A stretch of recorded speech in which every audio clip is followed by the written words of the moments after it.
எனக்கு பின்னால் இருக்கக்கூடிய இந்த காட்சியை நீங்க பார்க்கலாம். அமெரிக்காவினுடைய விமானம் தாங்கி கப்பல் தற்போது மெடிட்டேரியன் சீயை நோக்கி வந்து கொண்டிருக்கிற அதே நேரத்தில் 6 அல்லது 5 நாட்கள்ல மத்திய கிழக்கில் இருக்கக்கூடிய அவர்களுடைய 6வது கடற்படையோடு இணைந்து கொள்ளும் என்கிற செய்திகளை இன்றைக்கு அமெரிக்க ராணுவம் வெளியிட்டிருக்கக்கூடிய நேரத்தில் இன்றைக்கு சீனாவினுடைய 2 ராணுவ விமானங்கள் ஈரானுடைய தலைநகர் தெஹரான்ல வந்து இறங்கி இருக்கிறது.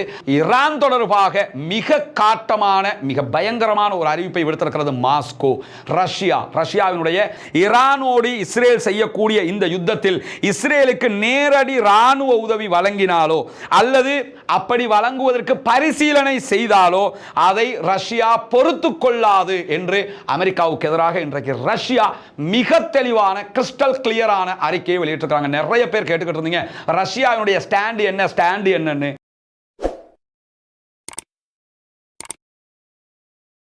அஸ்ஸலாமு அலைக்கும் வரஹ்மத்துல்லாஹி வபரகாத்துஹு. பேரன்பிற்கினிய சகோதர சகோதரிகளே, நம் அனைவர் மீதும் ஏக இறைவனுடைய அமைதியும் கருணையும் உண்டாகட்டுமாக என்கிற உயரிய பிரார்த்தனைகளோடு பாலஸ்தீனத்தினுடைய காசா பகுதிகள் மீது இஸ்ரேலிய ஆக்கிரமிப்பு ராணுவம் வான்வழி தரைவழி தாக்குதல்களை ஆரம்பித்து இன்றோடு 621வது நாளாக இருக்கிறது. இன்றைய நாளிலும் காசாவிலும் காசாவை சுற்றிய மத்திய கிழக்கிலும் தற்போது என்ன நிலவரம் என்கிற செய்திகளோடு தற்போது நடைபெற்று வரக்கூடிய இஸ்ரேல் ஈரான் சண்டையில் இன்றைக்கு இந்த மணி நேரத்தில் என்னவெல்லாம் நடக்கிறது என்கிற செய்திகளையும் தான் சேர்த்து நம்ம பார்க்க இருக்கிறோம். குறிப்பாக தற்போது நடைபெற்று வரக்கூடிய இந்த சண்டைகளுக்கு மத்தியில் எப்பொழுதும் நம்ம ஒன்று புரிஞ்சுக்கிறோம், ஈரானுக்கும் இஸ்ரேலுக்கும் இடையிலான இந்த மோதல் தவிர்க்கப்பட வேண்டும். எக்காரணம் கொண்டும் அப்பாவிகள் கொல்லப்படக்கூடாது. எந்த விதத்திலும் எந்த நாட்டிலும் அப்பாவிகள் கொல்லப்படுவதை யாரும் அனுமதிக்க முடியாது, ரசிக்க முடியாது, ஏற்றுக்கொள்ளக்கூடாது என்பதில் எவ்விதமான மாற்றமும் கிடையாது. இதே நேரத்தில் இந்த யுத்தத்தினால ஏற்பட்டிருக்கக்கூடிய ஒரு சிறு நலவு என்னவென்று சொன்னால் காசாவுக்குள் நடைபெறக்கூடிய இஸ்ரேலுடைய தாக்குதல்கள் சற்று தணிந்திருக்கிறது. காசா மீதான இஸ்ரேலுடைய கவனம் பின்வாங்கப்பட்டிருக்கிறது. எனவே காசாவினுடைய அப்பாவிகள் சற்று நேரம் பெருமூச்சு விட்டுக் கொள்ள முடிகிறது. அவர்கள் தங்களுடைய அடுத்த கட்டத்தை பற்றி சிந்திப்பதற்கான வாய்ப்பு கிடைத்திருக்கிறது. ஆனாலும் அங்கு இருக்கக்கூடிய இஸ்ரேலிய ஆக்கிரமிப்பு ராணுவம் மீண்டும் மீண்டும் அவர்களால் முடிந்த அளவுக்கு உண்டான தாக்குதல்களையும் நடத்தாமல் இல்லை. இப்படியான சூழல்ல இன்றைக்கும் காசாவுக்குள்ள சுமார் 13 அப்பாவிகள் கொல்லப்பட்டிருக்கிறார்கள், ஷஹீதாகி இருக்கிறார்கள்.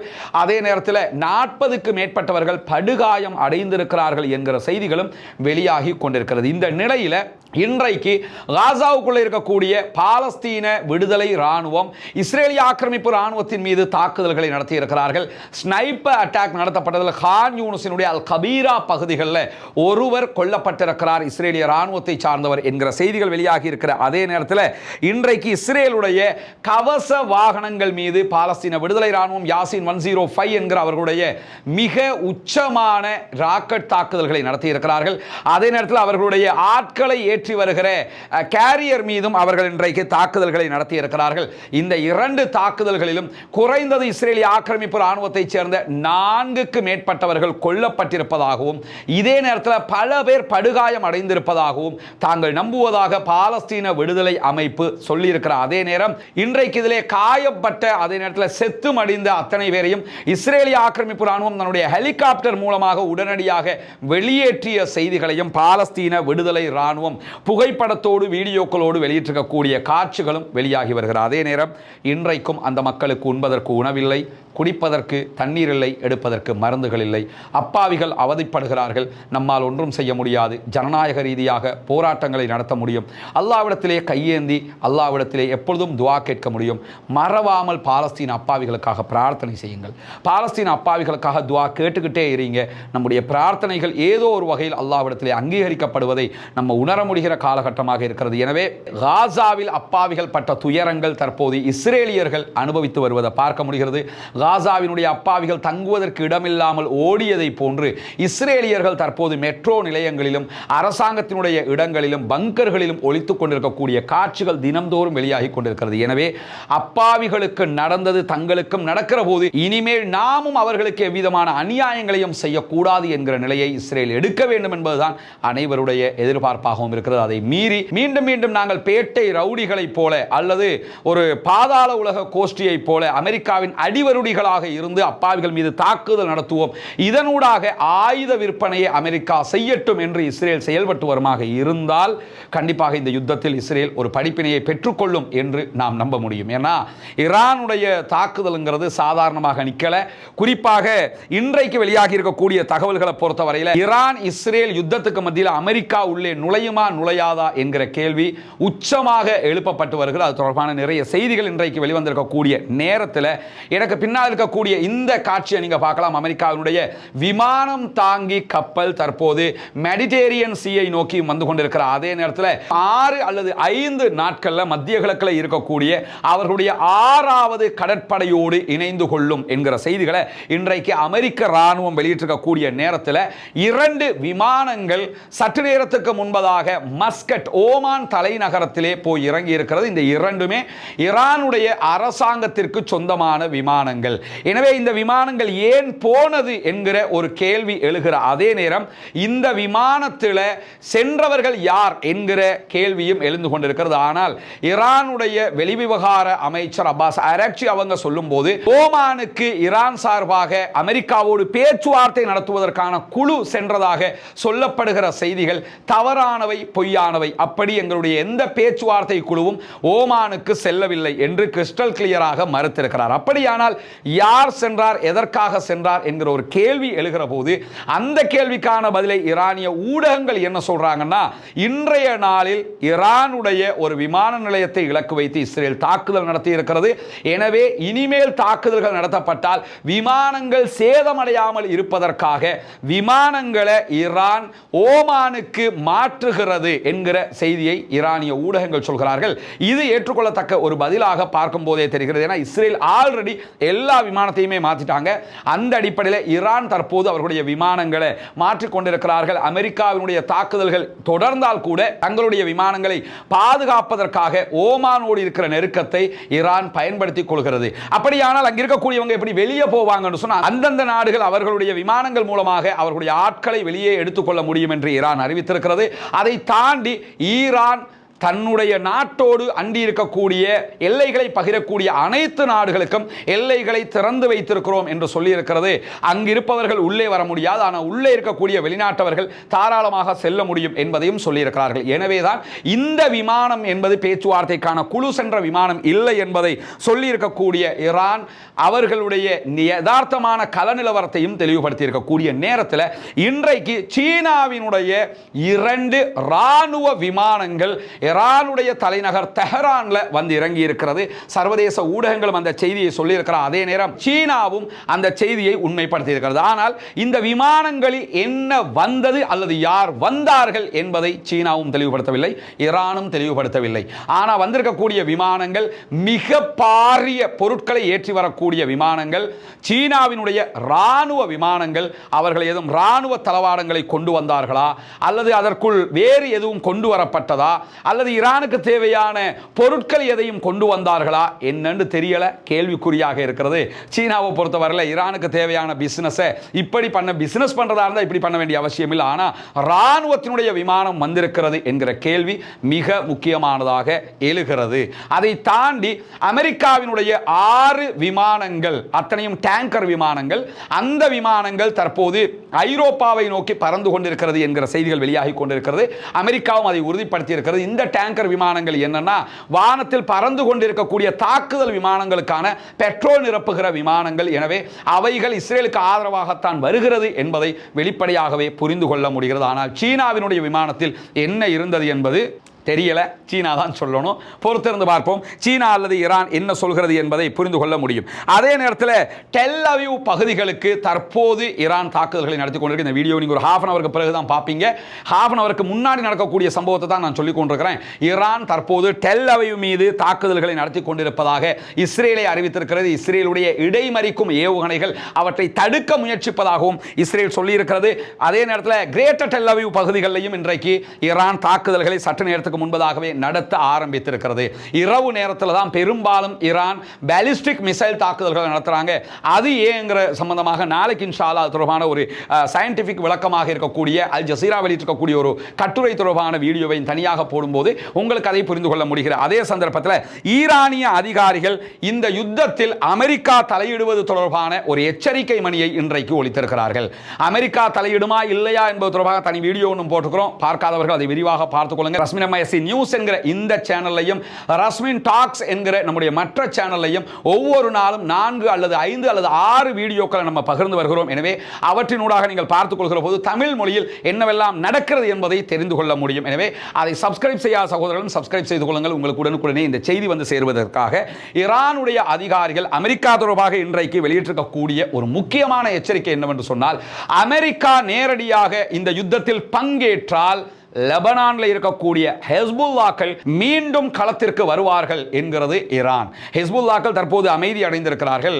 இந்த பதிலை பொறுத்தவரையில் தற்போது ஈரான் சொல்லியிருக்கக்கூடிய செய்தியை பொறுத்தவரையில் திரும்ப ஒரு சந்தேகம் மீண்டும் எழுகிறது. என்னன்னா, ஏற்கனவே ஈரானுடைய ஆதரவு பெற்ற ஹெஸ்புல்லாக்கள் சைலண்டாக இருக்கிறதுக்கான காரணமாக என்ன சொல்லப்பட்டு வருகிறது என்று சொன்னால், சிரியாவில் அசாதுடைய ஆட்சி நிர்மூலப்படுத்தப்பட்டதனால அவர்களுக்கு ஆயுதங்களை கொண்டு செல்ல முடியாமல் இருக்கிறது, எனவே அமைதி காக்கிறார்கள் என்று சொல்லப்பட்டது.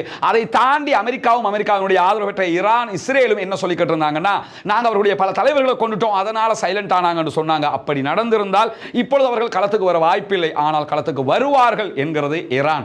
தெளிவாக ஈரான் சொல்லிட்டு அவங்க களத்துக்கு வருவாங்கன்னு அர்த்தம். ஏன்னா ஈரானுடைய ஆட்கள் தான் அவங்க. அந்த அடிப்படையில் என்ன சொல்றாங்கன்னு சொன்னா, அல் ஜசீராவுக்கு மூத்த ஈரானுடைய அதிகாரி சொல்லியிருக்கக்கூடிய தகவல், ஜியோனிச அமைப்போடு நாங்கள் செய்யக்கூடிய இந்த சண்டையில உள்ளே அமெரிக்கா நுழைந்தால் அது ஹெஸ்புல்லாக்களை களத்தில் கொண்டு வந்து செயல்பட வைப்பதற்கு சமானமாகிவிடும். அவர்கள் களத்துக்கு வந்து விடுவார்கள். அப்படி மோதலில் எந்த ஒரு அமெரிக்க நுழைவும் அவர்களுடைய கப்பல்களுக்கே மிகப்பெரிய ஆபத்தை உண்டாக்கும். காரணம் என்னன்னா, அவர்களுடைய கப்பலை நோக்கி தாக்குகிற ஆயுதங்கள் ஆல்ரெடி ஹெஸ்புல்லாவிடத்தில் இருக்கிறது.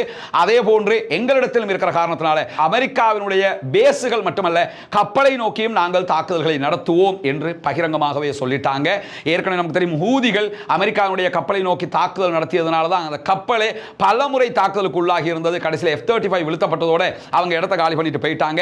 இதே இடத்துல 2011 அல்லது 2014 என்னுடைய டேட் எனக்கு கரெக்டாக நினைவில்லை, அந்த காலகட்டத்தில் ஹெஸ்புல்லாக்களுக்கும் இஸ்ரேலுக்கும் இடையில் நடந்த ஒரு சண்டையில் ஹெஸ்புல்லாக்கள் அமெரிக்காவினுடைய கப்பல் மீதே தாக்குதலை நடத்தி இருந்தார்கள். எனவே இம்முறை அப்படி அவர்கள் உள்ளே நுழைந்தால் அமெரிக்காவினுடைய நிலைகள் மீது ஹிஸ்புல்லா தாக்குதல்களை நடத்தும் என்று சொல்லியிருக்கிறார்கள். ஹிஸ்புல்லா மட்டுமில்லை, ஆல்ரெடி ஆக்டிவ்ல இருக்கக்கூடிய ஹூதிகள் தாக்குதலை நடத்தலாம்.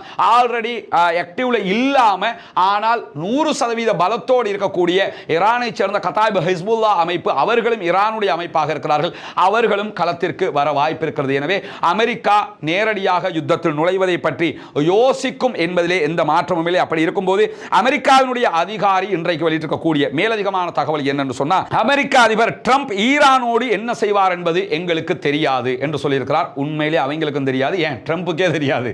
ஏன்னா இப்ப இன்னைக்கு நைட் என்ன சொல்றாருன்னு சொன்னா, யுத்தத்துக்கு வந்தாலும் வருவேன் இருக்காரு. ஆனா ஒரு 2 மணி நேரத்துக்கு முன்னாடி என்ன சொன்னாருன்னா, இல்ல எங்களுக்கு அப்படி நோக்கமே இல்லைன்றாரு. காலையில் எந்திரிச்சு ட்ரம்பை தட்டி கேட்கணும், எக்ஸ்கியூஸ் மீ மிஸ்டர் பிரசிடென்ட், இப்போ உங்க நிலைப்பாடு என்ன? சாப்பிட முன்னாடி என்ன, சாப்பிட்டதுக்கு பின்னாடி என்ன, சாப்பிட்டதுக்கு பின்னாடி என்ன, அடுத்த சாப்பாட்டுக்கு முன்னாடி என்னன்னு கேட்கணும். எதையோ அந்த சொல்லிக்கிட்டு இருக்காப்ல, ஆனால் எதையும் செய்வாருங்கிறதையும் நம்ம மறந்துடக்கூடிய. வரவே மாட்டாங்கன்னு அடிச்சலாம். 50-50 தான். யுத்தத்துக்கு வரவும் கூடும், யுத்தத்துக்கு வராமல் இருக்கவும் கூடும். ஏன்னா ட்ரம்பை பொறுத்தவரை அப்படியான ஆள் தானுங்கிறது உலகத்துக்கே இப்போ தெரியக்கூடிய நேரத்தில் அல் ஜசீராவுக்கு பேசியிருக்கக்கூடிய அமெரிக்காவினுடைய அதிகாரி என்ன சொல்றாருன்னு சொன்னா, ஈரான் தொடர்பாக ட்ரம்ப் என்ன செய்வார் என்பது யாருக்கும் தெரியாது. அவருடைய விருப்பத்தில் பேச்சுவார்த்தை இருக்கிறது, அதே நேரத்தில் ராணுவ தாக்குதல்களும் இருக்கு. இந்த 2 தான் இருக்க முடியும். அந்த 2 தான் அவர் சொல்றார். பேசுறதுக்கும் ரெடி, அவர் ராணுவ தாக்குதலுக்கும் ரெடி. உலகத்தில் இந்த 2 தானே இருக்குது. அந்த 2 சொல்லியிருக்கிறது மட்டுமல்லாம, ஈரானுடைய போர்ட்டோ அணு ஆயுத அல்லது யுரேனிய சேமிப்பு தளத்தின் மீது தாக்குதல் நடத்துவதற்குரிய விளைவுகளையும் அதனால் என்னென்ன ஆபத்துகள் ஏற்படும் என்பதையும் அமெரிக்கா பரிசீலித்து வருகிறது என்று சொல்கிறார்கள். அது மட்டுமல்லாம, நாம் ஒரு யுத்தத்துக்குள்ள நுழைந்தோம் என்று சொன்னால் பிராந்தியத்தில் இருக்கக்கூடிய ஈரானுடைய அனைத்து கூட்டாளிகளும் எங்களுடைய படைகளை தாக்குகிற திறனோடு இருக்கிறார்கள் என்பதை மறுப்பதற்கு இல்லை என்கிறார்கள். அவங்களுக்கே தெரியும் நம்ம யுத்தத்துக்குள்ள போயிட்டோம்னு சொன்னா ஈரானோட மட்டும் யுத்தம் இல்லை, ஹிஸ்புல்லா களத்துக்கு வருவான், ஈராக்ல இருந்து கதாயிப் ஹிஸ்புல்லா களத்துக்கு வருவாங்க, ஆல்ரெடி யமன்ல இருக்கக்கூடிய ஹூதிகள் களத்தில் இருக்கிறாங்க, இப்படி பல பேரும் களத்திற்கு வருவார்கள்.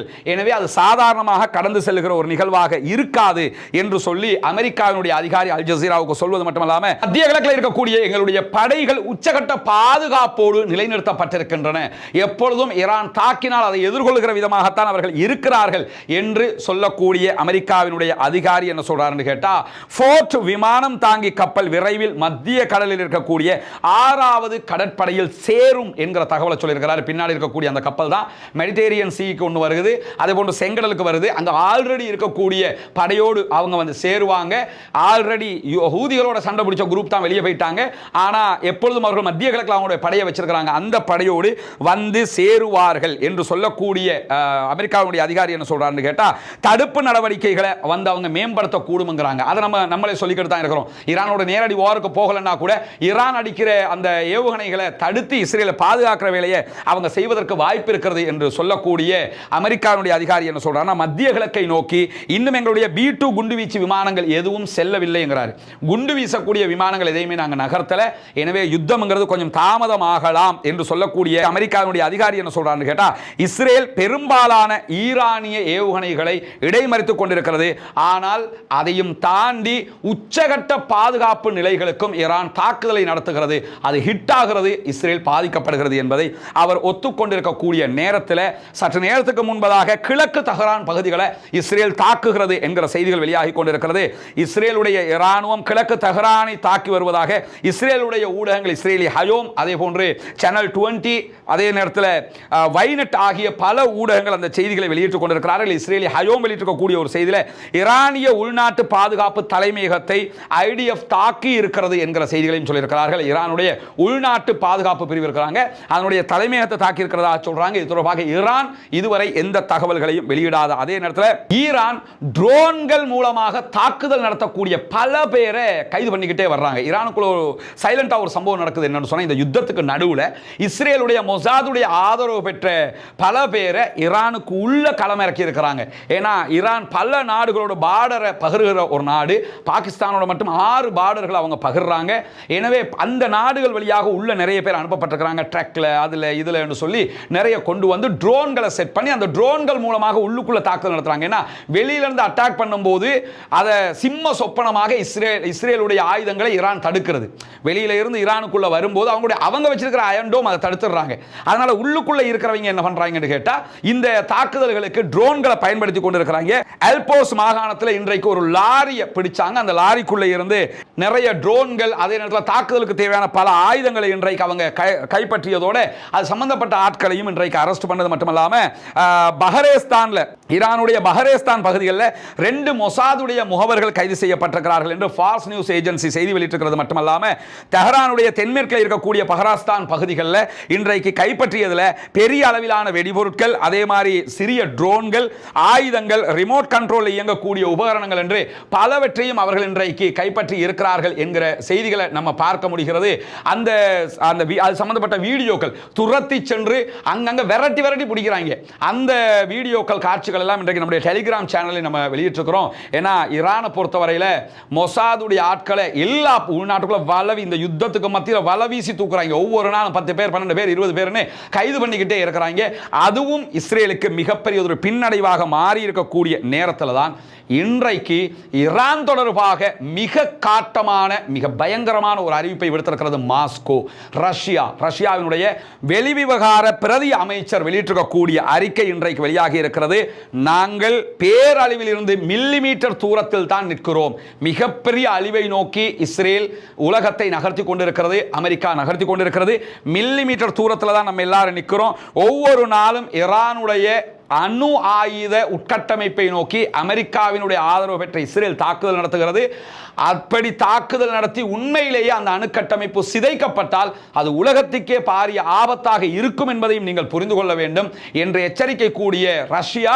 ஆனால் அது ரொம்ப கஷ்டம், அதை செய்யறதும் உங்களுக்கு கஷ்டம். ஆனால் கஷ்டப்பட்டு அமெரிக்காவும் சேர்ந்து செஞ்சீங்கன்னு சொன்னா அது உலகத்துக்கே மிகப்பெரிய ஒரு பாரிய அழிவை உண்டாக்கும் என்று சொல்லக்கூடியவங்க ஈரானோடு இஸ்ரேல் செய்யக்கூடிய இந்த யுத்தத்தில் இஸ்ரேலுக்கு நேரடியாக நேரடி இராணுவ உதவி வழங்கினாலோ அல்லது அப்படி வழங்குவதற்கு பரிசீலனை செய்தாலோ அதை ரஷ்யா பொறுத்து கொள்ளாது என்று அமெரிக்காவுக்கு எதிராக இன்றைக்கு ரஷ்யா மிக தெளிவான கிறிஸ்டல் கிளியரான அறிக்கையை வெளியிட்டிருக்காங்க. நிறைய பேர் கேட்டுக்கிட்டு இருந்தீங்க ரஷ்யாவுடைய ஸ்டாண்ட் என்னன்னு. தெளிவா ரஷ்யா என்ன சொல்றாங்க, நாங்க இஸ்ரேலோடையும் பேசுறோம் பேசாம இல்ல, ஈரானோடையும் பேசுறோம் பேசாம இல்ல, ஆனா ஈரான் மீது அமெரிக்கா இஸ்ரேல் சண்டை போடுதா, இஸ்ரேலும் ஈரானும் சண்டை போட்டுக்கிறட்டும், ஆனா இஸ்ரேல் சண்டை போடும்போது அமெரிக்கா இஸ்ரேலுக்காக வந்தீங்கன்னா நாங்க ஈரானுக்காக வருவோம் என்பதை வரிந்து கட்டிக்கொண்டு இன்றைக்கு மிக தெளிவாக மாஸ்கோ சொல்லி இருக்குது. ஏன்னா ஈரானுடைய வீழ்ச்சி என்பது மாஸ்கோவினுடைய ரஷ்யாவினுடைய வீழ்ச்சியாக கருதப்படும். ஏன்னா ரஷ்யாவினுடைய அந்த செயினுக்குள்ள இருக்கிற மிக முக்கியமான நாடாக ஈரான் இருக்கும்போது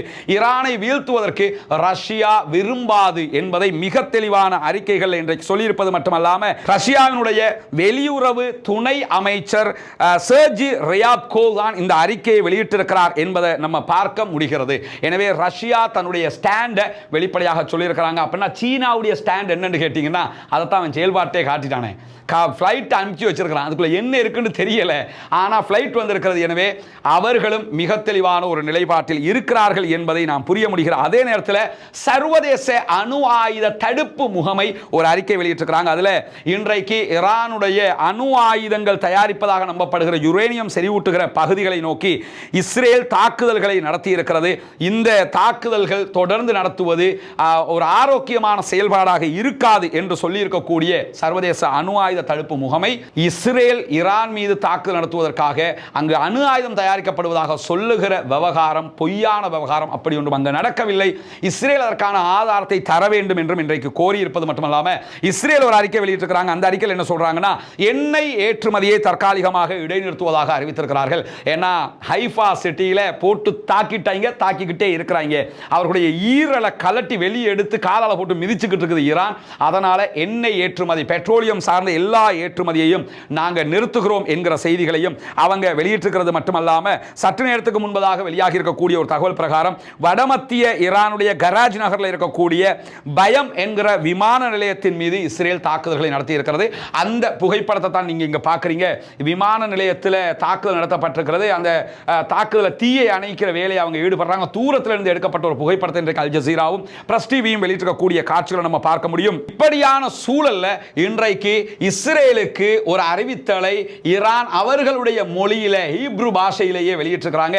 இதில் அவங்க சொல்லியிருக்கக்கூடிய செய்தி என்னன்னா இந்த பகுதிகளில் இருப்பது உங்களுக்கு உயிருக்கு ஆபத்தை விளைவிக்கும் என்று சொல்லி ஈரானுடைய ஐஆர்ஜிசி இந்த அறிக்கையை வெளியிட்டிருக்கிறாங்க. இதுல ஹைஃபாவுல இருக்கக்கூடிய பகுதியை தான் சுட்டி, இது ஹைஃபாவை தான் சுட்டி காட்டுறாங்க. ஹைஃபாவுக்குள்ள நிக்காதீங்க, ஹைஃபாவை திரும்ப திரும்ப அடிப்பவங்கிறாங்க. எனவே அங்கிருந்து வெளியேறுங்கள் என்கிற வெளியேற்ற உத்தரவுகளையும் இன்றைக்கு ஈரான் இஸ்ரேலுக்கு வழங்கி இருக்கிறது. இன்றைக்கு இந்த நிமிடம் வரை வந்திருக்கக்கூடிய செய்திகளை தான் நீங்க இதில் பார்க்குறீங்க.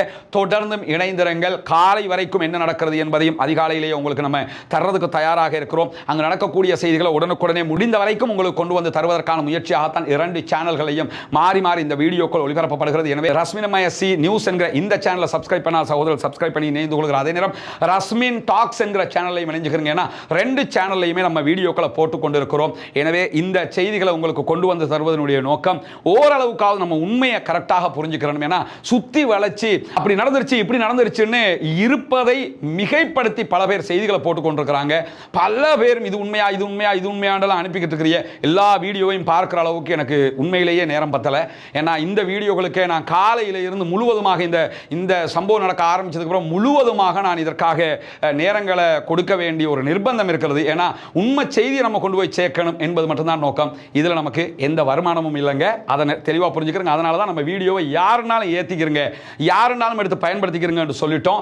வருமானம் பார்க்கறதா இருந்தால் வேறொருவர் சேனலில் எடுத்து ஏற்றுறது எனக்கு லாஸாக போயிடும். நமக்கு அது மேட்ரே கிடையாது. ஆனால் வீடியோவை சிதைக்காதீர்கள், டேட்டை மாற்றி போடாதீங்க, பரபரப்புக்கான பொய்யான தகவல்களை தலைப்பாக இட்டுறாதீங்க என்கிறது மட்டும்தான் நம்முடைய கோரிக்கை. பாலஸ்தீனம் வெற்றி பெற வேண்டும், பாலஸ்தீனம் சுதந்திரம் அடைய வேண்டும், பாலஸ்தீன அப்பாவிகளும் நம்மை போன்ற நிம்மதியானவர்களாக மாற வேண்டும், வாழ வேண்டும் என்கிற உயரிய பிரார்த்தனைகளோடு பாலஸ்தீன அப்பாவிகளுக்காக பிரார்த்திக்கிற அதே நேரம் இஸ்ரேல் ஆக்கிரமிப்பு ராணுவத்திற்கு எதிராக குனூத்து நாசிலாவை ஓத மறந்து விடாதீர்கள் என்பதையும் நினைவூட்டுக் கொள்கிற அதே நேரம் பாலஸ்தீனம் வெற்றி பெற வேண்டும், பாலஸ்தீனம் சுதந்திரம் அடைய வேண்டும், பயங்கரவாதம் தோல்வி அடைய வேண்டும், தீவிரவாதம் இல்லாதொழிக்கப்பட வேண்டும், பயங்கரவாதமும் தீவிரவாதம் இல்லாதொழிக்கப்பட்டு அமைதியான பூவுலகு திரும்ப வேண்டும். நீங்களும் நானும் ஏன் இந்த உலகத்தில் இருக்கிற அத்தனை பேரும் அமைதியாக நிம்மதியாக வாழ வேண்டும் என்பதுதான் நம்முடைய உண்மையான நிலைப்பாடாக இருக்கிறது. பயங்கரவாதத்திற்கு எதிராக செயல்படுவோம், தீவிரவாதத்துக்கு எதிராக செயல்படுவோம், அமைதியான உலகு திரும்ப அனைவரும் அல்லாஹ்விடத்திலே பிரார்த்தனை செய்வோம். ஜனநாயக ரீதியாக எப்போதும் சிந்திப்போம், செயல்படுவோம். ஜனநாயக ரீதியாக பாலஸ்தீன அப்பாவிகளுக்காக குரல் எழுப்ப மறந்து விடாதீர்கள். வாஹிர் தஅவானா அல்ஹம்துலில்லாஹி ரப்பில் ஆலமீன்.